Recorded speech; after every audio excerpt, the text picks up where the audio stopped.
Muito bom dia a todos. Agora para os espíritos. Bom dia a todos. Oi, gente, é com muita alegria que a gente está aqui mais uma vez para recebê-los e para estar perto da espiritualidade que dirige a casa, nosso irmão Miramês, toda a equipe do nosso irmão Miramês. E hoje a gente veio buscar as palavras do Evangelho. Nosso Francisco Orsino já está pronto e ele vai falar sobre o poder do amor. Vocês acham que o amor tem poder? Mesmo? Verdade? Tem convicção disso? Dizem que o amor cura, o amor salva. Então ele vai falar sobre isso para a gente. Vamos então agradecer a Jesus e dar início aos nossos trabalhos.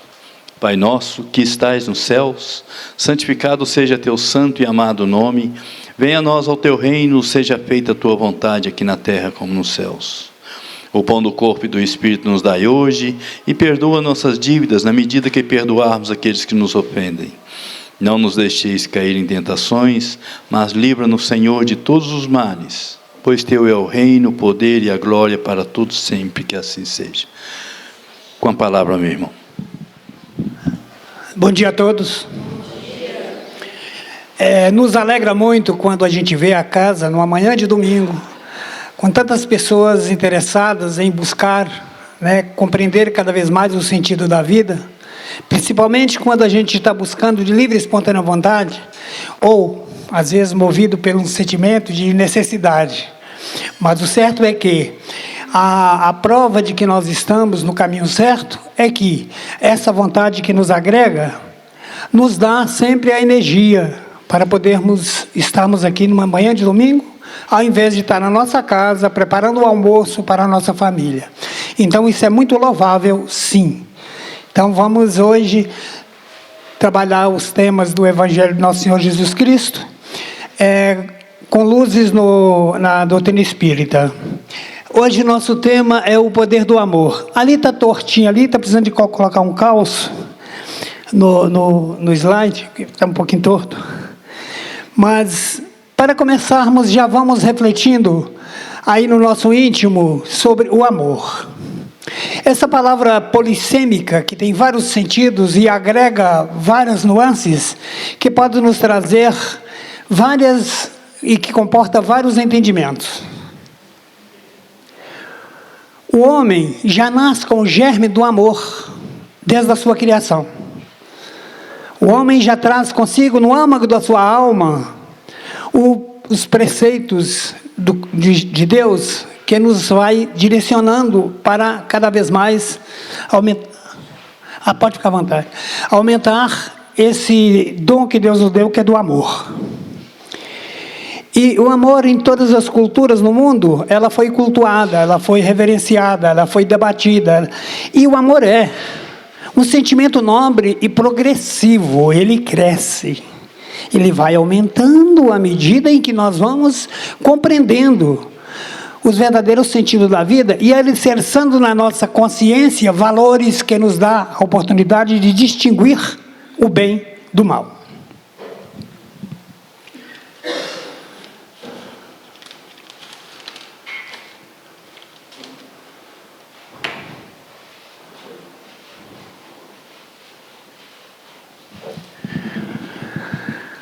A maior prova de amor, o maior testamento de amor que Jesus deixou para a humanidade foi quando ele foi alçado aos braços da cruz, ao madeiro, e foi vilipendiado, menoscabado, humilhado, desprezado, até mesmo por aqueles que o ladeavam, que estavam ao seu lado.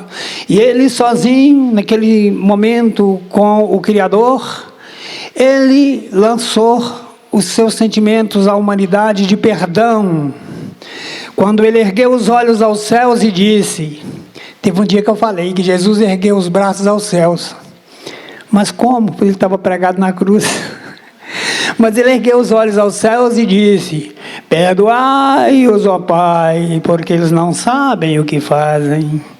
Será que nós estamos transportando para o âmago da nossa alma esse sentimento que reverbera nos 4 quadrantes da Terra até hoje, e vai reverberar para sempre, ecoando na nossa mente essa palavra que Jesus proferiu: perdoai-os, ó Pai, porque não sabem o que fazem. A maior prova de amor, a maior prova de dedicação e renúncia a tudo que Jesus fez por nós. Diga-se de passagem, não custa dizer, que nós às vezes confundimos a figura do Jesus como se fosse um profeta que simplesmente passou pela terra e deixou um legado, a boa nova, os evangelhos, que ele simplesmente desceu à terra para nos acolher das trevas do pecado, lançando a semente do amor nos nossos corações, dizendo que todos nós somos iguais e que temos que praticar o maior mandamento que Deus ensinou: o amor e a caridade. Então, hoje nós às vezes passamos a despercebido sem saber que Jesus foi o co-criador da terra. Quando a gente fala co-criador, porque criou com quem? Com Deus. Porque quem cria é Deus, não é? E Jesus foi o co-criador. Está lá no livro A Caminho da Luz de Emmanuel. E outras obras, colorários da doutrina espírita, que traz para nós essa mensagem. Então nós, às vezes, enganamos muito há milênios sobre Jesus. Ele coordenou todos os elementos que foram retirados do magma, daquela substância incandescente do Sol, para formar a Terra, juntamente com os engenheiros siderais. E Jesus vem acompanhando o planeta Terra, que Deus colocou na sua mão, essa escola, esse planeta escola, para que nós pudéssemos aqui estagiarmos, estudar, aprender, evoluir.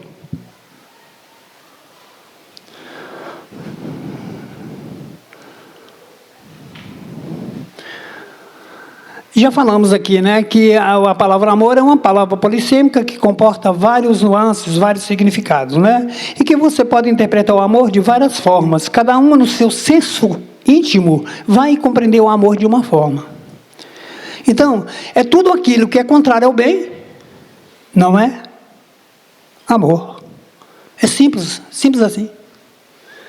Todas as minhas ações, toda a expressão dos meus sentimentos, que vem dos meus pensamentos, palavras e obras, está dentro desse contexto que Jesus nos ensinou, né? Que é o amor e a caridade, os 2 maiores mandamentos.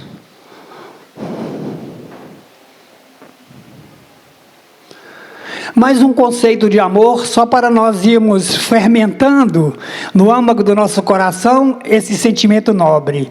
Vamos fazer como que estamos fazendo aqui dentro de nós, um plantio de um sentimento nobre. Então esses conceitos nos ajudam muito. Amor, força primitiva e progressiva do espírito, criado para atingir a perfeição. Lei de progresso. O amor é capaz de aproximar e unir os seres. O amor, ele pode ser espontâneo ou pode ser um amor que nós temos por obrigação, né? E tem várias formas de amor. E aí cada um de nós vai interpretar da maneira que lhe aprouver e de acordo com a justa medida e diametralmente proporcional ao seu entendimento do que é amor.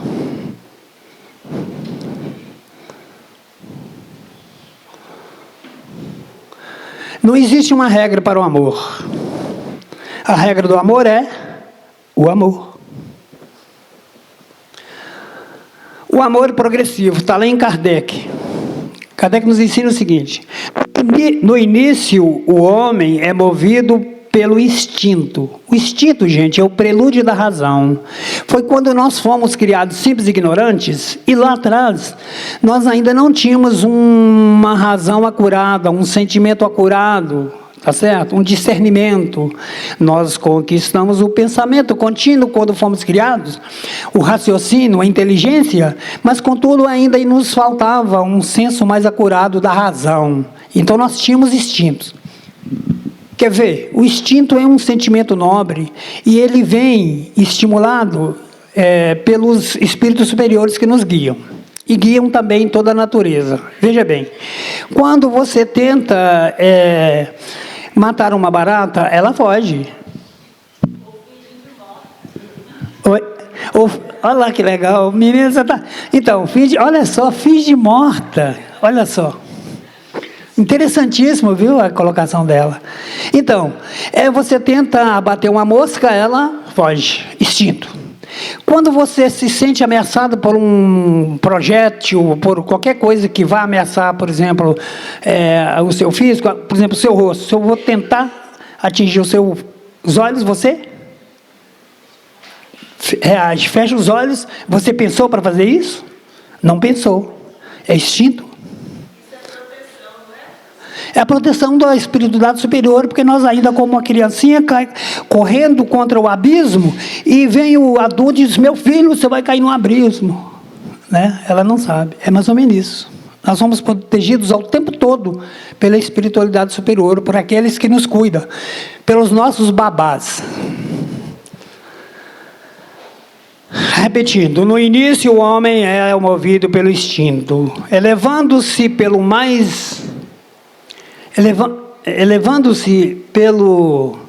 mais alto. O que eu escrevi aqui, gente? Não, esqueci de uma vírgula aqui. Elevando-se mais, predominam as sensações, o sentimento de sensação. Instruindo-se e purificando-se, tem sentimentos que, sublimados, releva o amor, sol divino, que condensa em seu foco ardente todas as aspirações e revelações sobre-humanas. O amor é racional. Então, aqui está falando que o amor é progressivo. E que, na medida que nós vamos atingindo graus de evolução, tanto do ponto de vista material como espiritual, nós vamos acurando esse sentimento e condensando na nossa alma. Vai chegar um momento em que nós não vamos conhecer o mal. Quando o planeta Terra passar de expiação e provas para a regeneração, aqui não caberá mais o mal, só o bem. Então, todos nós estaremos no patamar de onde não há maldade. Não há espaço para o nosso sentimento e para o nosso comportamento de maldade, de crueldade, de perversidade. Nós estaremos elevados a um plano que foi justamente conquistado pelas nossas ações em sucessivas reencarnações, na escola eterna do aprendizado, aqui na Terra, através da reencarnação.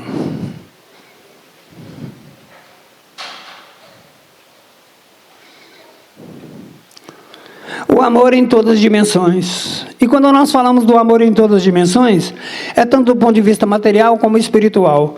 E o amor, ele não é para ser definido. Não se define o amor. Você pode conceituar dentro da sua compreensão. Mas o amor, ele é um sentimento nobre. O amor é para ser sentido e praticado. Eu tenho muito amor no meu coração, eu tenho muita pena dos que sofrem, eu tenho pena dos animais. Mas se você não fizer nada, de que adianta? O coração cheio de propósito, a mente cheia de propósitos, e o coração também está refletindo isso, mas as mãos estão vazias. Pensemos nisso. Porque nem todo que diz Senhor, Senhor, entrará no reino dos céus. Mas aquele, a vontade do meu Pai. E o que é fazer a vontade do Pai? Isso, exatamente nós estamos falando. Então, quando é que nós fizemos a vontade do Pai? Quando que os apóstolos perguntaram para Jesus, quando é que fizemos a vontade do Pai? Ele disse assim, quando estava preso, foste me visitar. Quando eu estava descamisado, me deste de vestir. Quando eu estava faminto, me deste de comer. Quando eu estava descalço, me deste uma sandália. E quando fizeste isto aos meus irmãozinhos, fizeste a mim.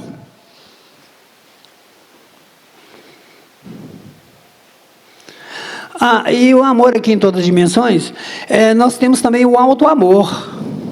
Quantas pessoas chegam às raias da insanidade de tirar a própria vida? De tirar a vida de um próximo. Uma pessoa que pratica assim, ele é doente.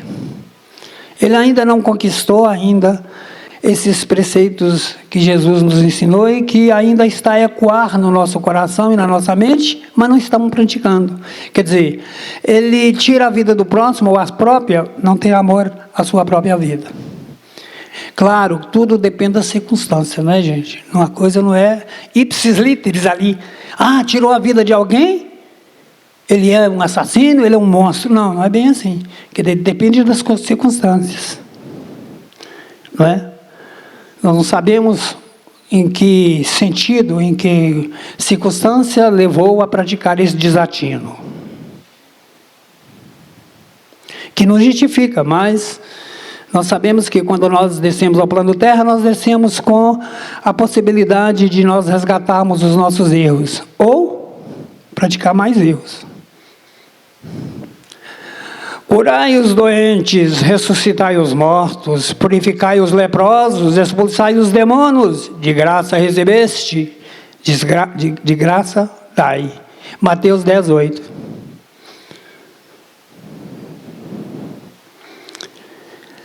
Não há uma passagem dos ensinamentos do Cristo que não estejam pautados no amor. O amor é remédio para todas as enfermidades. O amor, ele é a bússola que nos leva à salvação, que nos dirige para o caminho reto, ainda que soframos, ainda que não tenhamos recompensa ao nosso ver, ou ainda não tenhamos reconhecimento e gratidão pelo que fazemos, mas não podemos deixar de fazer. Fazer sempre. É designado nessa palavra que Jesus nos ensina tanto. Amar, amar, amar. Amar até morrer para renascer e não morrer mais. Amar.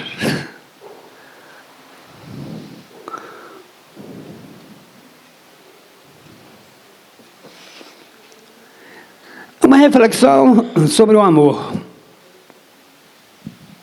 Toma um golinho d'água. Eu já brinquei com vocês sobre a questão da água. Acho que alguém lembra aí? É do encontro da samaritana com Jesus no poço de Davi. O que eu tenho a dizer é o seguinte, uma brincadeira só para aproveitar o momento para passar um ensinamento de Jesus. Eu não vou oferecer a vocês essa água, não. Porque se vocês beberem dessa, vão ter sede novamente. Mas essa água, que é a água do Cristo, vocês beberão e nós beberemos e jamais teremos sede. Foi assim, Jesus estava à beira do poço e a samaritana chegou para tirar água. E Jesus pediu ela água e ela disse, olha, você é um judeu e está falando com a samaritana não fala com o judeu, nós somos separados, nós somos discriminados, nós samaritanos. Ele pegou e disse assim, mulher, se você beber da água que eu te der, você jamais terá sede. Então ele quis dizer o seguinte, você vai compreender tudo isso, o amor, o perdão, a caridade.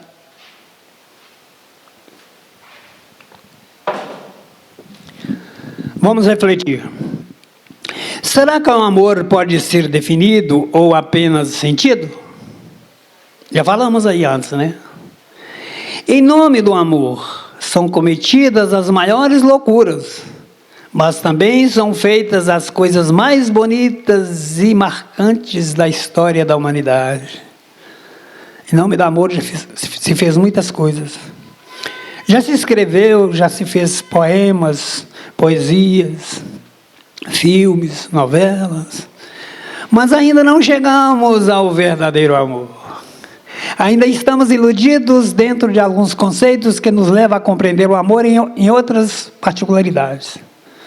Certo é que, mesmo você não fazendo o bem, mas também não fazendo o mal, não é grande coisa, mas ainda assim é um caminho para se chegar à compreensão de que tem que se fazer o bem, sim. Jesus é a gloriosa síntese de toda a evolução terrestre. Fermento divino de todo o amor, caridade e o perdão.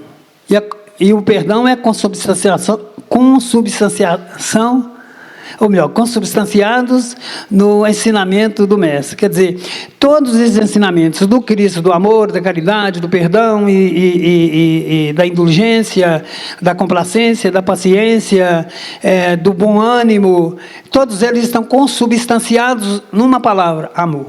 O ensinamento de Jesus está aglutinado lá nos seus evangelhos, na Boa Nova.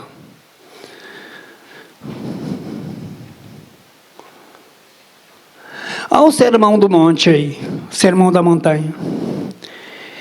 Então, o Sermão da Montanha, né, que Jesus nos ensina, Jesus estende a mão e acolhe os infelizes, as bem-aventuranças. Profundo, incisivo, conciso, exorta aos excluídos, aos sofredores de toda sorte, ao perdão, resignação e tolerância. Bem-aventurados os pobres de espíritos, porque herdarão o reino dos céus.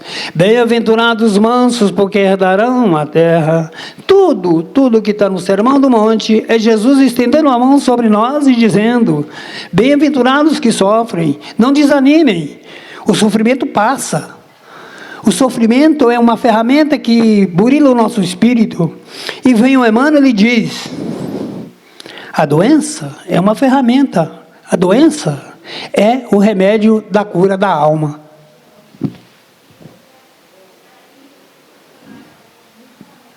A doença é a cura da alma? Meu Deus, e é. Porque se nós sofremos, o nosso corpo físico, tá certo? Somatiza as doenças, porque elas estão gravadas em algum cantinho da nossa memória espiritual, ainda reverenciando a nossa propensão, a nossa disposição para o mal. Porque desde que nós fomos criados simples e ignorantes, nós fomos acumulando na nossa contabilidade das nossas trajetórias de vida em sucessivas reencarnações, né? Pela caminhada nas sucessivas vidas, elementos de bondade e de maldade, as virtudes e os defeitos. E chega um momento que nós precisamos corrigir esses defeitos, por imposição da própria lei da evolução, que está gravada na nossa consciência, e ela nos cobra: Francisco, você errou em algum lugar, meu filho. Então, por quê?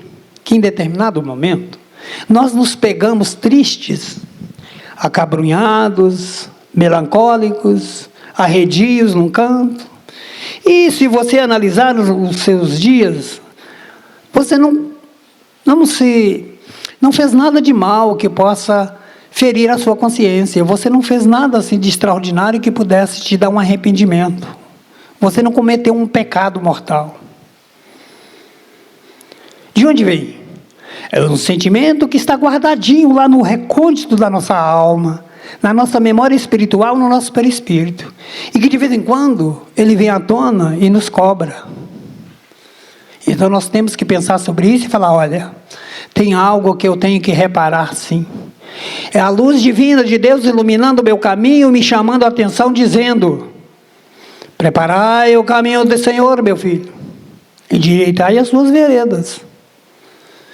Oportunidades várias você já teve nas suas sucessivas reencarnações, e você não deixou a semente do amor ainda germinar no seu âmago da alma. A sementinha está lá. Lembrai-vos da parábola do semeador. O semeador saiu a semear, e uma semente caiu em lugar fértil, outras caíram sobre a pedra, outras caíram sobre a sombra.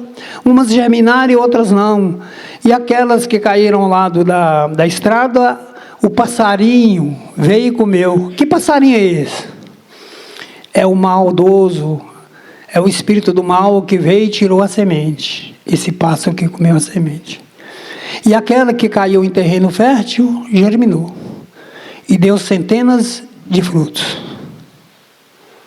Então, na nossa semeadura, pelas nossas vidas passadas, nós cometemos, sim, boas ações e cometemos também más ações.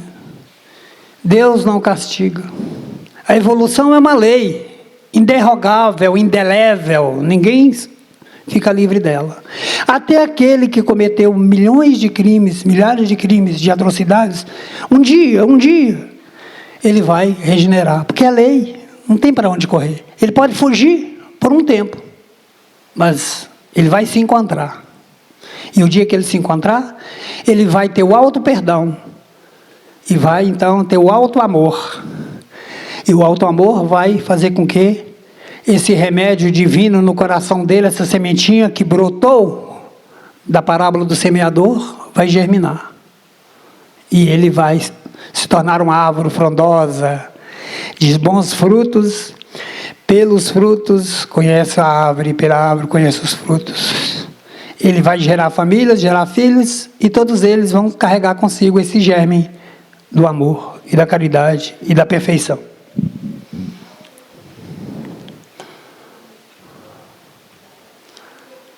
Olha o que Joana de Ângeles nos ensina na prática da nossa vida, no dia a dia.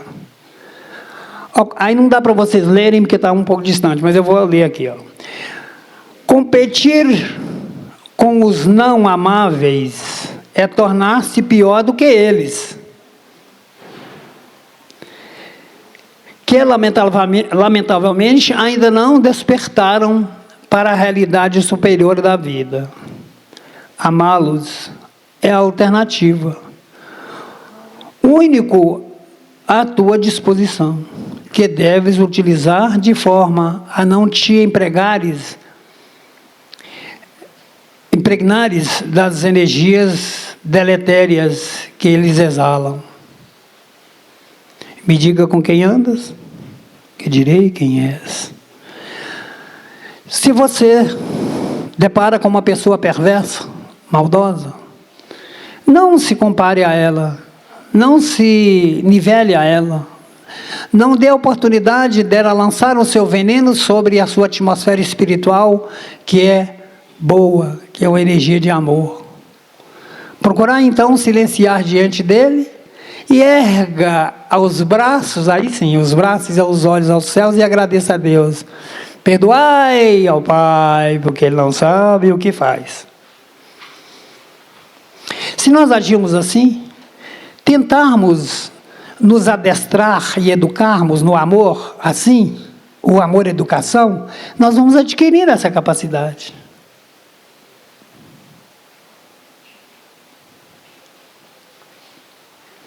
A magnitude do amor. Está lá em Pedro, na primeira carta de Pedro, no capítulo 4:8, quando ele que é uma excelsa lição. Tende ardente amor uns para com os outros, porque o amor cobrirá a multidão de pecados. O que Pedro está dizendo com isso? O amor cobre a multidão de pecados? Sim. Porque diante de todas as atrocidades que porventura nós tenhamos praticado, se nós usarmos o amor, esses nossos pecados não serão perdoados, mas nós receberemos uma atmosfera que emana do coração de Jesus, a energia, para superar essas energias ruins. Então, o que ocorre? Nós precisamos, então, sempre usar o amor como remédio para tudo. Por isso que Pedro diz que o amor cobre a multidão de pecados. Exemplo, suponhamos que uma pessoa no plano terra praticou várias atrocidades usando para a sua autoridade, por exemplo. Um homem que exerce um grande cargo na sociedade, massacra a sociedade, penaliza a sociedade, faz com que ela sofra usando do peso da sua autoridade, que sem piedade e sem amor. Ele desencarna e volta à terra. Ele tem que voltar e passar pelos mesmos sofrimentos? Não necessariamente. Ele pode voltar com a mesma inteligência, com a mesma capacidade, mas porém fazendo o amor, ao contrário do que ele fez. Ah, mas existe a lei de causa e efeito? Claro. Então não quer dizer que ele será isento das suas culpas, não. Você quer um exemplo disso? Paulo de Tarso, no caminho de Damasco, quando encontrou com Jesus, todos conhecem a passagem, não conhecem?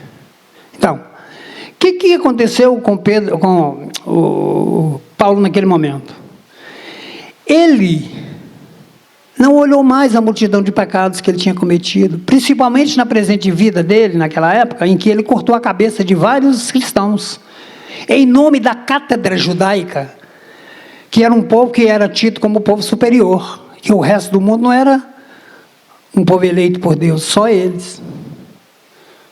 Então, e como eles não aceitavam o Cristo, ele saiu a perseguir os cristãos. E naquele momento, então, ao invés dele continuar com as suas atrocidades, ele converteu. Ele esqueceu o seu passado, esqueceu não, ele colocou uma pedra em cima do passado negro e falou, deixa aqui, isso aqui é um débito, eu vou resgatar depois. E resgatou. Sofreu pra caramba, meu Deus, o que o Paulo de Tarso passou. Ele renunciou a tudo, né? Era um homem rico, filho de um homem rico, um homem de um nível muito elevado dentro da hierarquia judaica, né? Da política judaica, e se desvestiu desses valores e desse orgulho e abraçou a camisa, a roupagem da humildade e seguiu em frente. Foi um dos maiores divulgadores do cristianismo, da doutrina espírita, e não conviveu um dia com Jesus. Por isso que o amor cobre a multidão de pecados. Olha aqui, Jesus nos exorta a segui-lo. Ele está aqui chamando o Mateus para segui-lo. Mateus, ele vivia num posto de cobrança de impostos para o imperador romano lá na Judéia. Então, por ali passavam os mercadores e ele cobrava das pessoas um imposto. E tinha uma parte que era dele. Era um homem super rico, o Mateus. E tanto é que o Mateus, ele era uma espécie de um contador, um coletor de dinheiro, coletor de impostos do Império Romano. E ele é, inclusive, o patrono dos contadores. Quem for contador aqui sabe disso. Ele é o patrono dos contadores. Então, ele é uma pessoa que faz essa representação do homem que tinha tudo e largou tudo e seguiu Jesus. E Jesus diz assim, olha a proposta dele, está lá em Mateus capítulo 19, capítulo 9, versículo 9. Proposta de amor e salvação, das mais belas e extensíveis exortações do Cristo. Quando ele chama, larga isso aí, meu filho, isso aí é mundano, isso passa. E ele obedeceu, e seguiu Jesus, não titubeou. Então, façamos como Mateus, vamos seguir Jesus. Ele está a nos chamar. Pacientemente, ele está a nos clamar, venham, meus filhos, caminhem comigo. Vamos passar desse estágio de expiação e provas, de sofrimento, de lágrimas e ranger de dentes, guerras e fome, esse planeta horroroso, horroroso nesse sentido, né? O planeta Terra é maravilhoso, é uma escola. Esse momento que vocês estão vivendo, dessa atmosfera ruim, de desamor, e siga-me, sigam-me. Proposta de amor e salvação das mais exaltação, repetiu. Essa aqui é uma regra de ouro, que é não fazer ao outro aquilo que você não queira que faça contigo. Olha que interessante, se nós refletirmos sobre isso, é realmente uma regra de ouro. Eu não vou fazer aquilo que a senhora não se sentirá bem. E eu sei que a senhora não vai se sentir bem. Por que eu vou fazer? Se fizer comigo, eu vou sentir bem? Então não faça o outro. E essa regra de ouro estava em todas as civilizações do mundo. Mesmo quando Jesus aqui chegou. Jesus aqui chegou não, né? Jesus nunca foi. Será que Jesus foi? Será que Jesus está voltando? Foi embora? Não foi e não voltará. Porque não foi. É uma brincadeira, mas a gente tem que pensar sobre isso. Estou esperando a volta do Cristo. Mas que volta do Cristo, meu filho? Ah, bom, você está esperando a volta do Cristo dentro de você. Eu estou esperando dentro de mim, porque ele não chegou dentro de mim ainda. O dia que ele tocar no meu coração, aí sim. Não é assim simples? Então nós confundimos os ensinamentos do Cristo, que é profundo, é transcendental, e está além, até às vezes, da nossa compreensão racional. Se não for uma compreensão racional e também espiritual, no âmago da nossa alma, nós não vamos entender os evangelhos de Jesus jamais. Você vai botar a Bíblia debaixo do braço e sair gritando por aí. Nem todo que diz Senhor, Senhor entra nos reinos dos céus. Tem alguns que acham até que o Cristo é surdo.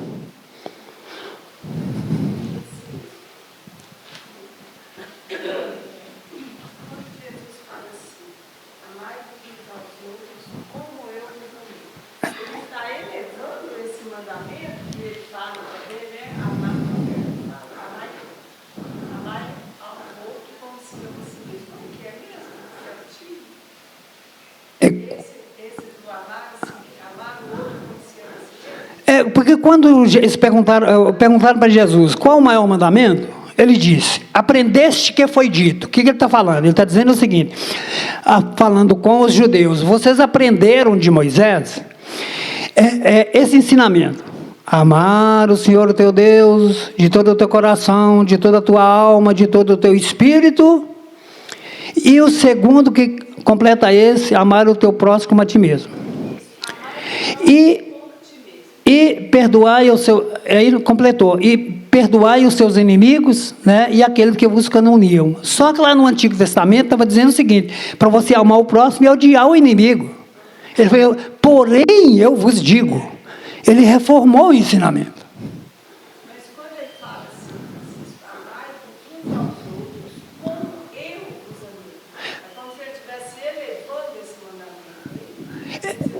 Ele está dando um exemplo. Ele diz assim: ó, o que eu fiz a vocês de bem, faça aos outros.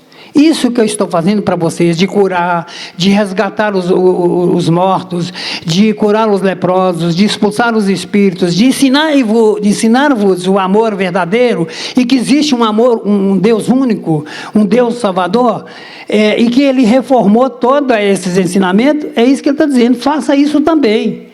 E de ensinar a todos até os confins da terra. Porque quando ele estava instruindo os discípulos, quando estava prestes a ele ascender ao plano, aos braços da cruz, ele disse aos discípulos, lá naquela ceia, né?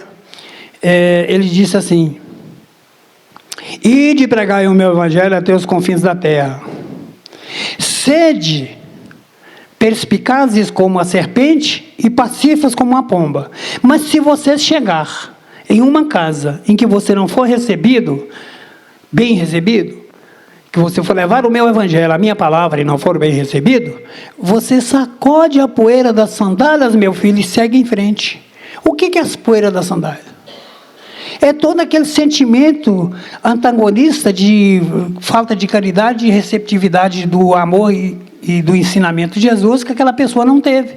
A poeira é dele, deixa lá o resíduo. Entendeu? Então, tudo isso que Jesus nos ensinou é amar o seu próximo como eu vos amei.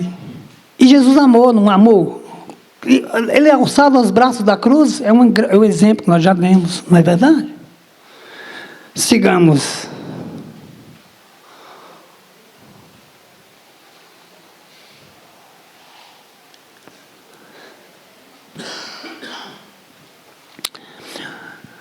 A lei do amor, está lá em João. O amor é a essência da vida. Nada do que existe poderá ocorrer sem o amor. O amor é a alma da vida. Assim como o oxigênio está para o corpo físico, a alma não tem saúde. A alma não tem saúde.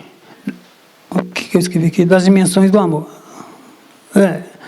Quer dizer que sem o oxigênio o corpo não tem saúde.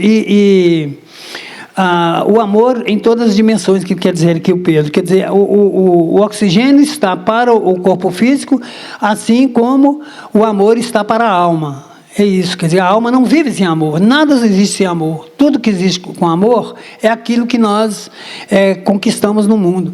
Um pai de família que tem uma família que ele ama, ele carrega água na peneira para a família, ele se supera, ele transcende, ele faz tudo o que é possível em favor da sua família. Então, em nome do amor, nós fazemos tudo. Em nome do amor que você tem a sua esposa, você carrega água na peneira para ela, você faz tudo, ou ela para ele, enfim, é uma troca, né? Quer dizer, o amor é esse sentimento nobre que está lá dentro da nossa alma, que é um germe que está a crescer como fermento na nossa alma desde que nós fomos criados. Então, é preciso pensar sobre o amor, é preciso trabalhar o amor, é preciso compreender o amor, é preciso pensar nele sem vergonha e sem constrangimento. É preciso pensar no amor e praticar o amor em todas as dimensões, sem ter, assim, vamos dizer assim, preconceito ou vergonha.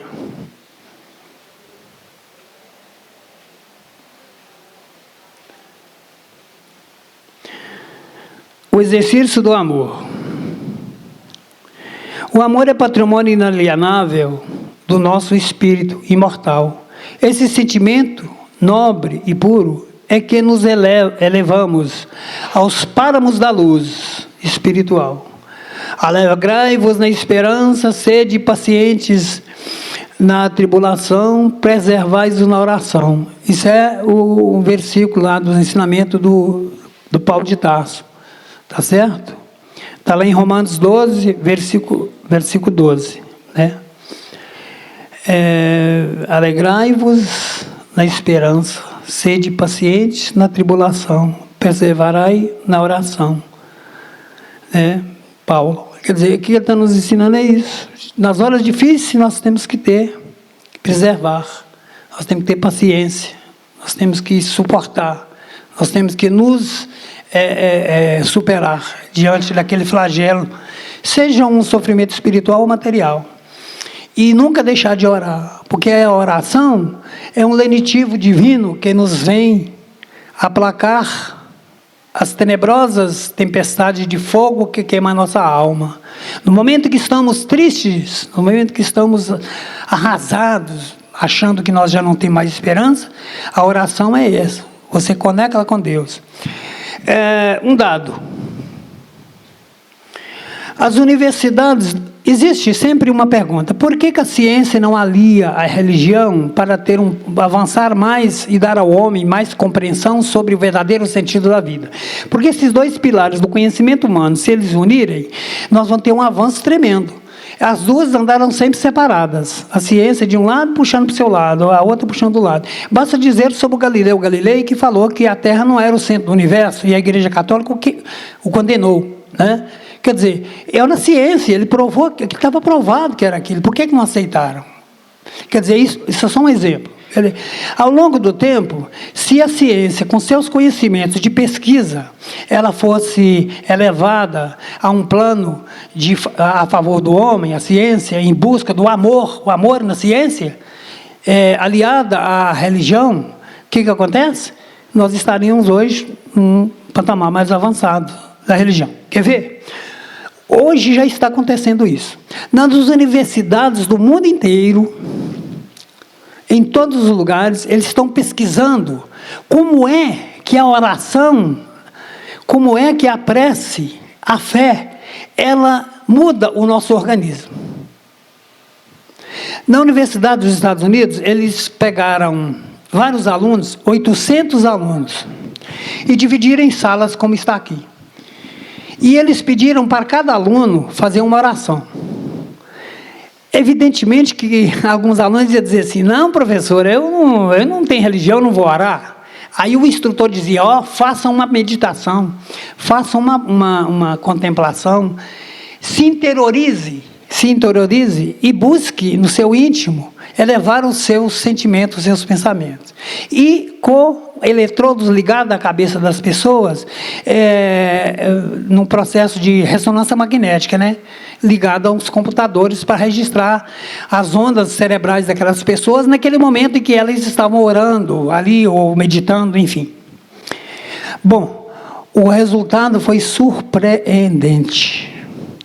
Essa região aqui do nosso lobo pré-frontal dessas pessoas ficava como se fosse uma usina de energia, esquentava ali de modo tal que os ponteiros lá do aparelho que mede as ondas cerebrais na ressonância magnética ficavam malucos. Então, e antes eles perguntavam para as pessoas se eles sentiam alguma moléstia, algum incômodo, uma dor de cabeça, um problema de rins, de fígado. Todos que fizeram e passaram por esse processo e realmente usaram esse processo de oração e de contemplação, eles não tiveram mais esses sintomas, esses problemas. É o efeito da oração no nosso cérebro, comprovado. Chegou ao ponto de a Organização Mundial de Saúde, que é ligada à ONU, né, um órgão da ONU, publicar que realmente comprovado no mundo inteiro que a oração tem um efeito no nosso organismo, que a oração tem um efeito no nosso complexo humano. Olha que legal. Comprovado.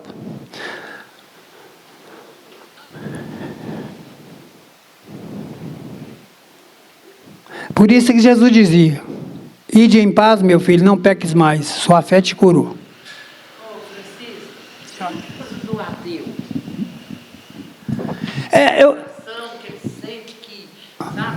Olha para a senhora ver. Como é que é o nome da senhora? Ô, dona Badia, pelo que eu tenho pesquisado sobre as pessoas que se dizem por modismo, por orgulho ou por arrogância, que não acreditam em nada. Ora, se ela olhar para si própria e falar: peraí, que bicho é esse? Peraí, quem criou tudo isso? Lá no Livro dos Espíritos ensina a prova de Deus, que Deus existe. Olhar em tudo que existe no universo e pergunta o que não é obra do homem. É obra de quem? Então, é uma pessoa que não quer, ela está centrada, ela está monoideizada no seu orgulho, ou talvez por modismo, né? Eu quero contrariar os outros, não acredito, não acredita sim. Pois se ele acredita nele, ele acredita em alguma coisa? Não tem jeito, não há por onde você escolher. Então, o ateísmo é um modismo. O ateísmo é uma forma de você debelar e revelar o seu orgulho, a sua prepotência, diante de tudo. Oh, mas se vai. Mas também não pode ser, por exemplo, alguém que no passado sofreu muito em nome da religião, com aqueles abusos, necessidades da pessoa chegar e invadir as casas, em nome de Deus, e matavam, estupravam, roubavam. Não pode ser um resquício desse trauma, dessa dor que passou. Claro, sem dúvida divina, sem dúvida nenhuma. Deixa eu só responder.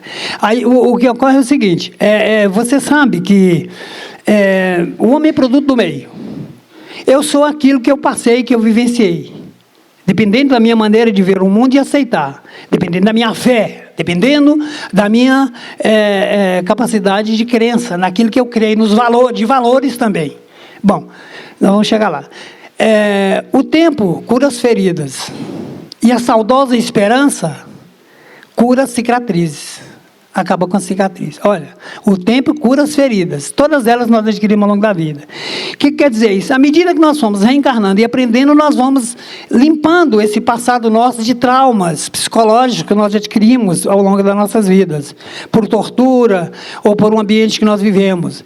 Então, as marcas que eu trago do tempo, que estão visíveis na minha alma, na minha consciência, na minha formação espiritual, chegará um momento em que eu vou me despertar. Isso pode acontecer. Agora, isso não me dá o direito, como ser divino, e diante de todas as informações, ensinamentos e exemplos de pessoas boas, inclusive o exemplo de Jesus, eu dizer assim: não, eu sou ruim porque a sociedade me criou assim. Eu sou rebelde porque o mundo quis assim, porque nunca me trataram com amor. Então, não justifica muito, né? Nós somos craques, nós somos. Toda vez que nós nos achamos envoltos numa situação difícil, e até de revelação dos nossos sentimentos menos nobres, nós arrumamos uma desculpa. Tem que colocar a culpa em alguém. E hoje isso é uma moda. A culpa é dele. Eu errei aqui, falei besteira para você, a culpa é dele, ele que me convidou. Ora, é simples colocar a culpa nos outros. O homem elevado é aquele que assume a culpa dos seus erros. O homem indigno, o homem pequeno, o homem reduzido a pó, esse não aceita o seu erro. Ele é prepotente, arrogante, sempre justifica o seu erro. Eu tiro essa cadeira e ponho aqui. Aí a senhora fala: Francisco, mas aqui não fica legal, vai atrapalhar os outros, por que você tirou a cadeira? Não, mas é porque a cadeira estava aqui, eu precisava andar, mas é porque a direção da casa falou que tinha que ficar aqui. É mil desculpa. Quer dizer, nós temos que parar com isso, de vitimizar. Eu fiz até um poeminha sobre a vitimização. O vitimista. Um dia eu vou trazer para você, se a casa permitir. É justamente nessa ótica. Eu sou vítima, eu nunca perco. Eu sou perfeito, espera aí. Eu sou um subproduto da sociedade. A sociedade me quis assim, ela que me fez assim. É claro que nós temos reflexos, sim, nós somos produto do meio em alguns aspectos. Mas nós somos seres racionais, seres pensantes, inteligentes. Nós que não queremos descobrir em nós o nosso lado ruim. Eu não quero ver. Eu sou um cego. Eu não tenho amor próprio e não tenho auto-amor. Pedro perguntou para Jesus sobre o perdão. Quantas vezes devemos perdoar, Senhor? Ele disse, não 7 vezes. Jesus disse, não, Pedro, não 7 vezes, mas 70 vezes 7 vezes. Perdão? Sempre.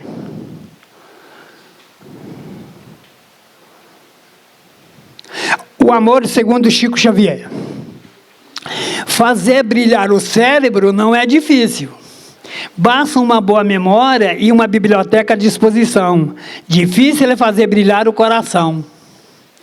Minha religião, o amor. Minha pátria, o mundo. Minha raça, a humanidade. Chico. Quer dizer, você encher, você você adquirir muito conhecimento intelectual, não é difícil, basta ter uma boa biblioteca e você ser disposto a estudar. O difícil é fazer com que isso desça para o coração e saia pelas mãos. O Humberto Roden, um filósofo, ele dizia o seguinte, o homem desenvolvido do intelecto, aquele homem que conhece as ciências, o homem das cátedras científicas, esse pode ser bom ou ruim. Mas aquele que educou a sua consciência, esse é necessariamente bom e feliz. Quer dizer, não basta só você ser intelectualizado, ser um homem que é instruído, culto, não basta. Você precisa ter amor no coração. Sigamos.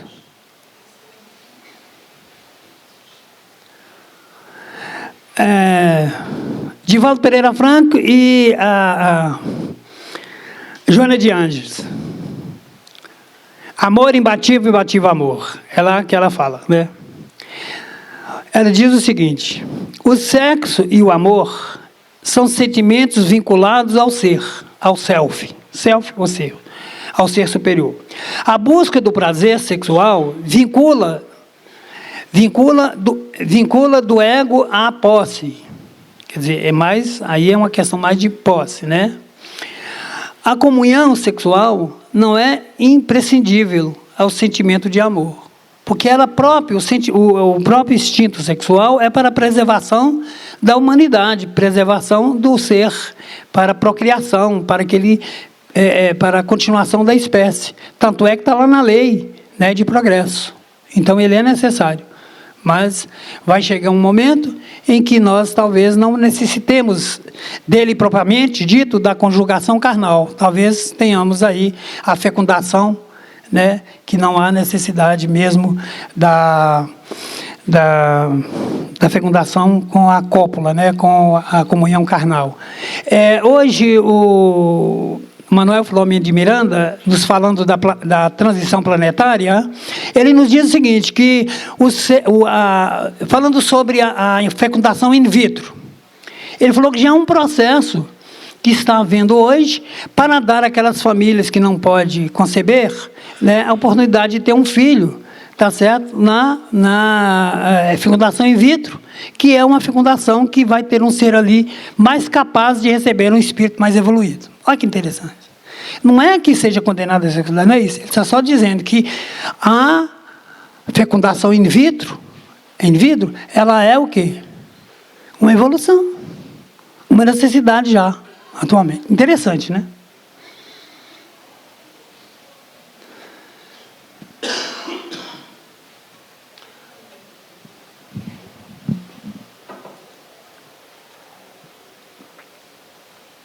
Esse tempo frio a gente fica com a garganta seca, super ressecada. Uma palavra nos liberta de todo o peso da dor e da vida. Essa palavra é amor. Sófocles é o filósofo grego. O amor tem um poder de deliberação inigualável. Ele remove a dor e nos faz voar.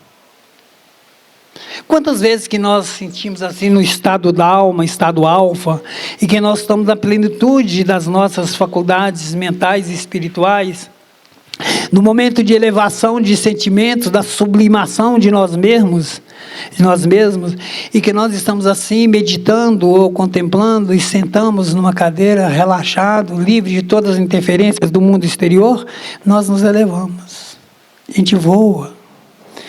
Os orientais fazem isso, eles levitam mesmo. O guru está sentado aqui, ele levita.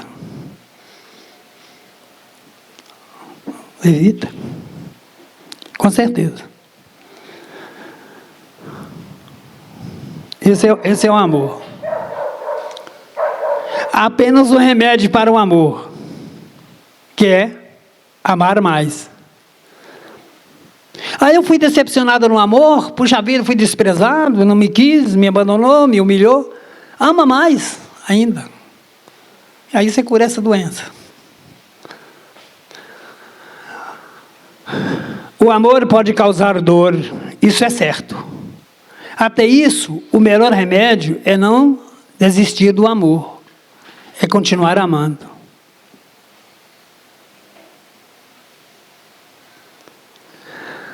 Olha aqui que a Joana de Ana fala de novo. O amor é doce enlevo que embriaga de prazer os seres e os promove aos píncaros da autorrealização, estimulando o sexo reprodutor e calmante na construção espiritual do ser humano. Joana de Anjos. Profundo, não? Trocou nas entranhas da nossa existência, dos nossos pensamentos a respeito do amor, de como que ele deve ser praticado.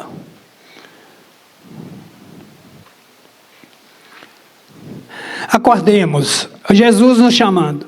O Evangelho de nosso Senhor Jesus Cristo aguarda pacientemente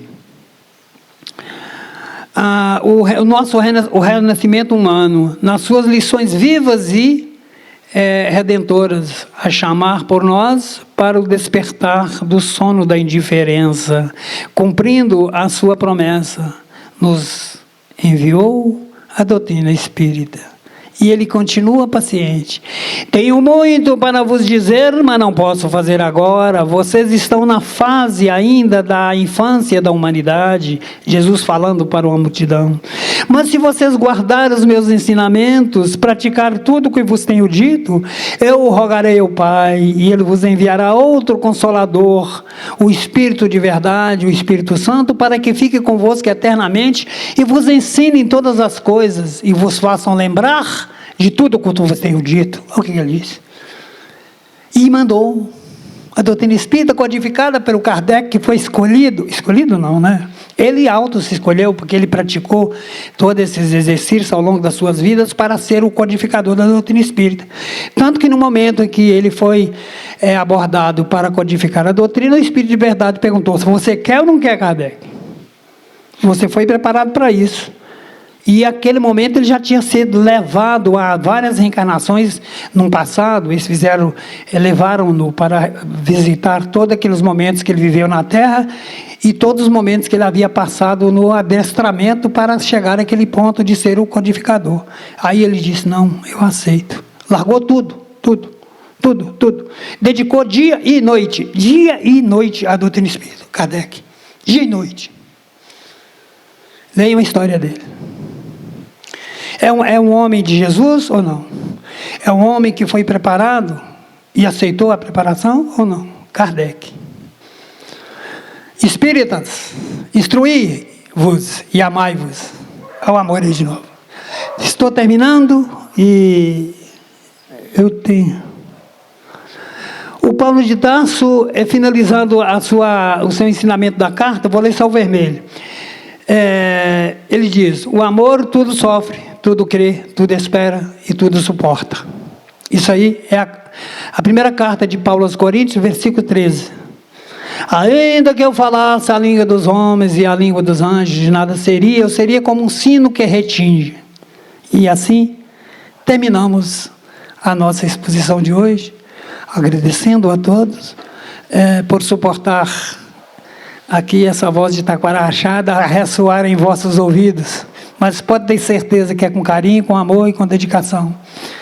Que Jesus possa, então, iluminar a cada um de vocês, buscando cada vez mais as compreensões das suas palavras, a compreensão das suas palavras, e, acima de tudo, colocar em prática.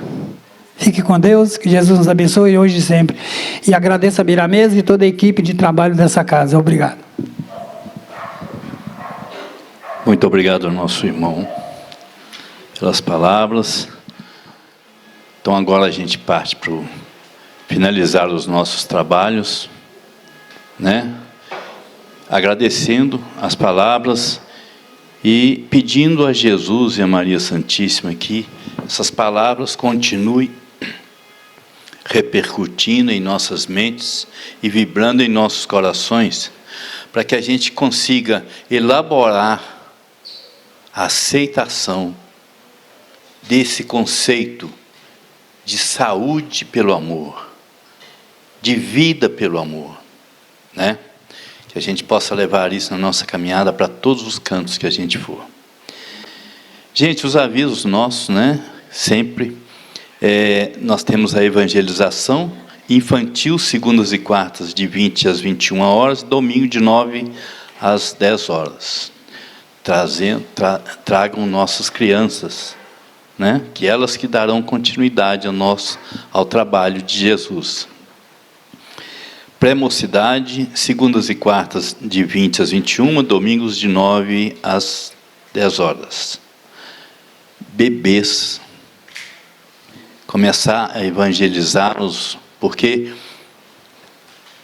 a gente não acredita que eles possam compreender, mas ali o Espírito ainda não tomou conta do corpo, ele consegue captar muito mais a energia do que o próprio bebê.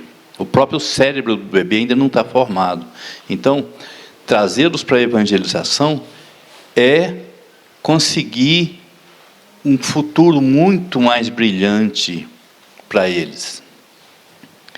Mocidade, sábado, às 14 horas. E nós temos na casa vários estudos. Quem quer dar profundidade aos conhecimentos, nós temos o ESD, Estudo Sistemático da Doutrina Espírita, que é sábado às 17 horas. O Evangelho e Livro dos Espíritos e obras de André Luiz, sexta às 19 horas. E coral. Quando a gente fala de coral, a gente fala de um grupo de canarinhos, né? Mas pode ser pardal, bem-te-vi, galinha da Angola, não tem problema. A gente está convidando quem quiser cantar, que nos procure. Procure o seu Mendes aqui. Todo sábado tem ensaio às 16 horas. Tá?